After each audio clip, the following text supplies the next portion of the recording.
نبی اکرم صلی اللہ تعالی علیہ وسلم نے ایک مرتبہ فجر کی نماز کے بعد اپنے صحابہ سے خطاب کرتے ہوئے یہ ارشاد فرمایا کہ تم میں سے کوئی ایسا آدمی ہے جس نے آج روزہ رکھا ہو؟ حضرت ابوبکر صدیق رضی اللہ تعالی عنہ نے ارشاد فرمایا، جی اللہ کے رسول، میں نے روزہ رکھا ہے۔ پھر رسول اکرم صلی اللہ علیہ وسلم نے ارشاد فرمایا کہ تم میں سے کوئی ایسا ہے کہ جس نے آج کسی مسلمان کے جنازے میں شرکت کی ہو؟ حضرت ابوبکر صدیق رضی اللہ تعالی عنہ نے پھر ارشاد فرمایا، جی اللہ کے رسول، میں نے ایک مسلمان کے جنازے میں بھی شرکت کی۔ فجر کی نماز کے لیے آ رہا تھا تو ایک مسلمان کا جنازہ راستے میں تیار تھا اور جنازے میں میں نے شرکت بھی کی ہے اور قبرستان تک بھی گیا ہوں۔ پھر پوچھا، تم میں سے کوئی ایسا آدمی ہے جس نے آج کے دن صدقہ بھی دیا ہو؟ حضرت ابوبکر صدیق رضی اللہ تعالیٰ عنہ نے ارشاد فرمایا، جی اللہ کے رسول، میں آ رہا تھا، راستے میں ایک فقیر مجھے نظر آیا اور میرے پاس جو گنجائش اور استطاعت تھی اس میں سے میں نے صدقہ بھی کر دیا۔ حضرت صلی اللہ علیہ وسلم نے ارشاد فرمایا کہ جس کے آج کے دن یہ 3 کام ہوگے اور جس نے آج ان 3 کاموں کو جمع کر لیا اس کے لیے جنت واجب ہو گئی، اس کے لیے اللہ پاک نے جنت کا فیصلہ لکھ دیا۔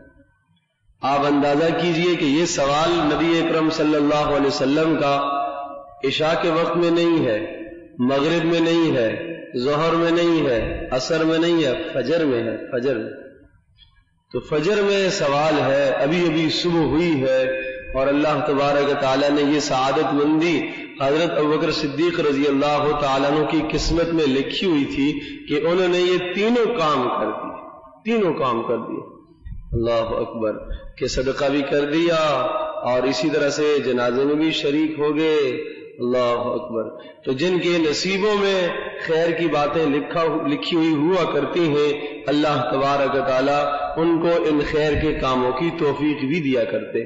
اس لیے ارشاد فرمایا نبی پاک صلی اللہ علیہ وسلم نے کہ بس جنت اس آدمی کے لیے واجب ہو گئی جس نے آج کے دن ان تینوں کاموں کو جمع کر لیا۔ رسول اکرم صلی اللہ علیہ وسلم ایک مرتبہ مجلس میں تشریف فرما ہے، پوچھا گیا اللہ کے رسول، کوئی ایسا آدمی ہوگا کہ جنت کے ہر دروازے سے جسے پکارا جائے گا اور بلایا جائے گا؟ حضرت صلی اللہ علیہ وسلم نے ارشاد فرمایا، ہاں، میری امت کا ایک آدمی ہوگا ابوبکر صدیق، اسے جنت کا ہر دروازہ ہی بلائے گا اور ہر دروازے سے اس کے لیے صدا اور پکار آئے گی، اہلاً و سہلاً، یہاں سے آئیے، یہاں سے داخل ہو جائیے۔ یہ حضرت ابوبکر صدیق رضی اللہ تعالیٰ عنہ کی فضیلت، حضرت ابوبکر صدیق رضی اللہ تعالیٰ عنہ کی مناقب پر یہ باتیں اور یہ احادیث دلالت کرتی ہیں۔ قرآن مقدس میں اللہ تبارک تعالیٰ نے کئی آیات میں حضرت ابوبکر صدیق رضی اللہ تعالیٰ عنہ کی فضیلت کو ذکر فرمایا ہے۔ کئی آیات کے اندر اللہ پاک نے ان کی فضیلت کو ذکر فرمایا۔ ایک آیت یہ ہے جس میں یہ مضمون یہ بیان فرمایا گیا کہ وَسَيُجَنَّبُهَا الْأَتْقَى الَّذِي يُؤْتِي مَالَهُ يَتَزَكَّى وَمَا لِأَحَدٍ عِندَهُ مِن نِّعْمَةٍ تُجْزَى إِلَّا ابْتِغَاءَ وَجْهِ رَبِّهِ الْأَعْلَى وَلَسَوْفَ يَرْضَى، کہ اس جہنم سے اس آدمی کو بچا لیا جائے گا۔ جہنم کا تذکرہ چلتا آیا اور پھر ارشاد فرمایا کہ اس جہنم سے اس آدمی کو بچا لیا جائے گا۔ جہنم کا تذکرہ کیا، اللہ پاک نے ارشاد فرمایا فَأَنذَرْتُكُمْ نَارًا تَلَظَّى لَا يَصْلَاهَا إِلَّا الْأَشْقَى، سن لو، تمہیں اس جہنم سے میں ڈرا رہا ہوں کہ جس کے بھڑکتے ہوئے شعلے ہیں، جس کی دہکتی ہوئی آگ ہے، لا يَصْلَاهَا إِلَّا الْأَشْقَى، بد نصیب انسان ہی اس میں داخل ہوگا۔ الذی کذب وتولی، جس نے اللہ پاک کی آیات کی تکذیب کی، جھٹلاتا رہا، وتولی، اور حق سے منہ موڑتا رہا۔ دین کی باتوں سے اعراض کرتا رہا. پھر فوراً فرمایا سن لو یہ بھی وَسَيُجَنَّبُهَا الْأَتْقَى، اس جہنم سے اس آدمی کو بچا لیا جائے گا جس نے تقوی اختیار کیا ہو، جو متقی بن گیا ہو. الَّذِي يُؤْتِي مَالَهُ يَتَزَكَّى، جو اپنے مال کو اللہ کے راستے میں خوب خرچ کرتا ہے.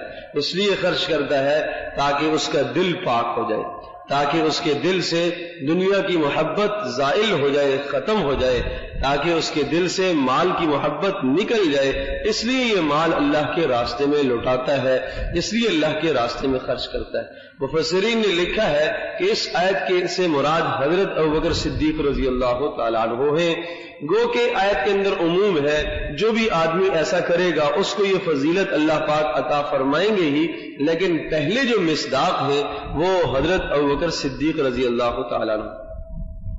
اسی طرح سے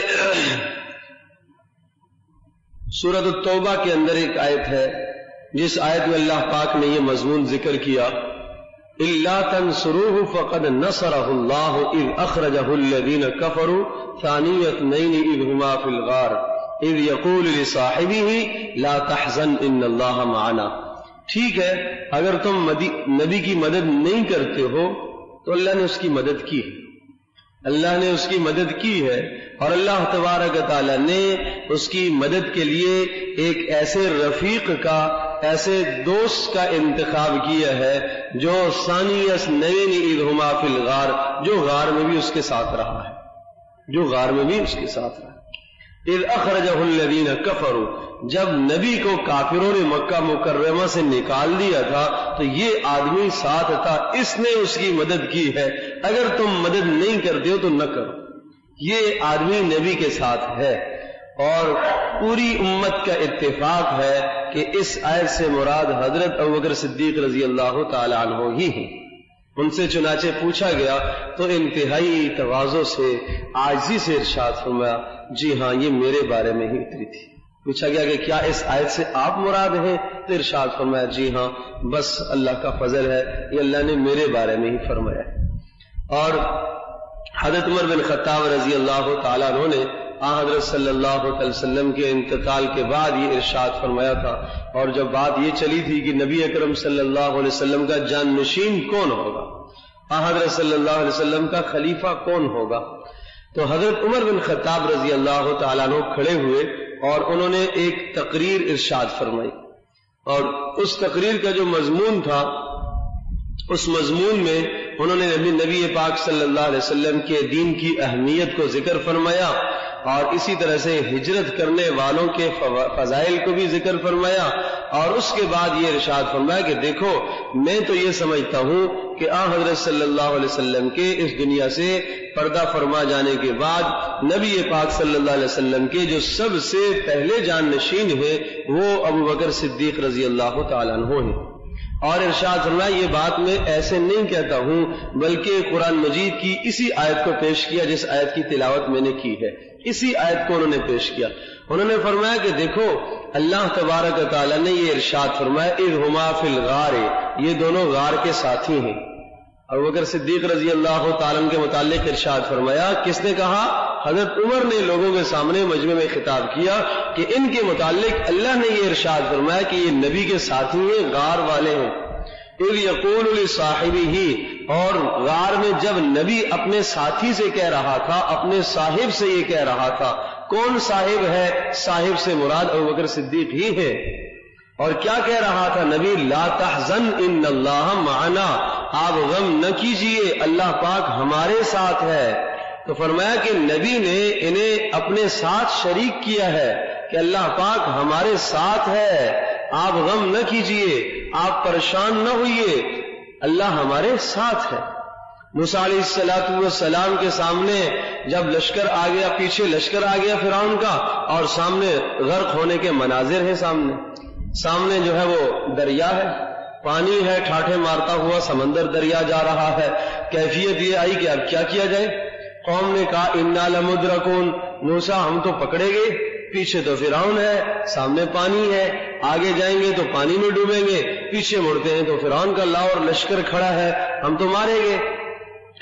قال کلا ان معی ربی سیہدین، فرمایا ہرگز ایسا نہیں ہوگا، کبھی بھی ایسا نہیں ہو سکتا. مجھے میرے اللہ کا حکم تھا نا کہ قوم کو لے کے نکلو، تو اس لیے آیا ہوں، میں اپنے ارادے سے تھوڑا ہی آیا ہوں.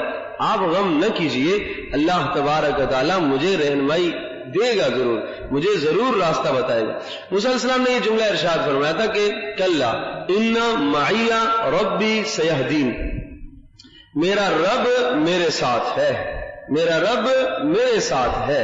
اور یہاں ارشاد فرمایا نبی پاک صلی اللہ علیہ وسلم نے لا تحزن ان اللہ معنا، غم نہ کیجئے اللہ ہمارے ساتھ ہے.